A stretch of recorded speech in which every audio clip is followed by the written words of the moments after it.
नमस्कार, आप देख रहे हैं ब्लू एक्सप्रेस न्यूज। मैं हूं आपके साथ शालिनी। आओ बढ़ते हैं आज की बड़ी और खास खबरों की ओर। 2 साल से पहले नहीं मिलेगी दिल्ली को यमुना प्रदूषण से मुक्ति।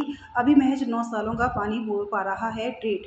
दिल्ली में यमुना नदी सबसे ज़्यादा प्रदूषित है, जिसका कारण 22 बड़े नाले हैं। इनमें से सिर्फ 9 नालों का पानी एसटीपी में शोधित होता है। सरकार ने समस्या के समाधान के लिए कार्य योजना बनाई है, जिसे पूरा होने में 2 साल लगेंगे। छोटे नालों को ट्रैप कर शोधित करने की योजना है और दिसंबर 2027 तक यमुना को साफ करने का लक्ष्य है। दिल्ली में यमुना पल्ला से असगरपुर के बीच मात्र 48 किलोमीटर बहती है, लेकिन यहाँ सबसे अधिक प्रदूषण होता है। इसका सबसे बड़ा कारण दिल्ली के 22 बड़े नाले हैं। इन नालों से शहर की गंदगी और औद्योगिक अपशिष्ट यमुना में गिर रहा है। इनमें से मात्र 9 नालों का पानी सीवेज उपचार संयंत्र में लाकर शोधित किया जाता है। अन्य का दूषित पानी सीधे नदी में गिर रहा है।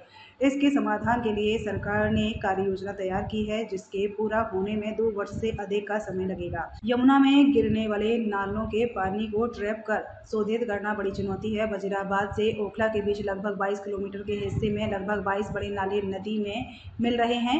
इनमें सबसे बड़ी नजफगढ़ और शादरा ड्रेन है। अधिकारियों का कहना है कि तकनीकी रूप से इन्हें पूरी तरह से ट्रैप नहीं किया जा सकता है, इसीलिए इनमें गिरने वाले 182 छोटे नालों के पानी को शोधित करना होगा। इन छोटे नालों में से 26 को ट्रैप कर एसटीपी तक लाने और शेष को उसके मुहाने पर शोधित करने की योजना तैयार की गई है। दिल्ली गेट और सेन नर्सिंग होम नाले का पानी भी आंशिक रूप से एसटीपी तक पहुंच रहा है।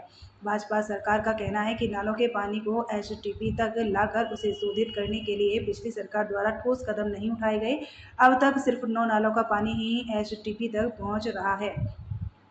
182 मिलियन गैलन प्रतिदिन सीवेज भी बिना शोधित किए नदी में जा रहा है। चालू 37 एसटीपी में से अधिकांश अपनी क्षमता व मानदंड के अनुरूप काम नहीं कर रहे हैं। इस कारण एनजीटी ने वर्ष 2015 में इनके अपग्रेडेशन का आदेश दिया था। अभी तक 27 का ही अपग्रेडेशन हो सका है। पिछली सरकार की लापरवाही के कारण समस्या गंभीर हो गई है। इसके समाधान के लिए कार्य योजना तैयार कर केंद्र सरकार के सहयोग से काम शुरू किया गया है। इसके अंतर्गत बगैर सीवेज नेटवर्क से जुड़े नालों का सर्वे सितंबर तक पूरा करने किया जाएगा। इसके अंतर्गत बगैर सीवेज नेटवर्क से जुड़े नालों का सर्वे सितंबर तक पूरा किया जाएगा। उसके बाद डिटेल प्रोजेक्ट रिपोर्ट तैयार की जाएगी। यह प्रयास होगा कि दिसंबर तक काम शुरू कर 2 वर्षों में उसे पूरा कर लिया जाए। इस तरह से यमुना में गिरने वाले गंदे पानी को पूरी तरह से रोकने के लिए दिसंबर 2027 तक का लक्ष्य रखा गया है।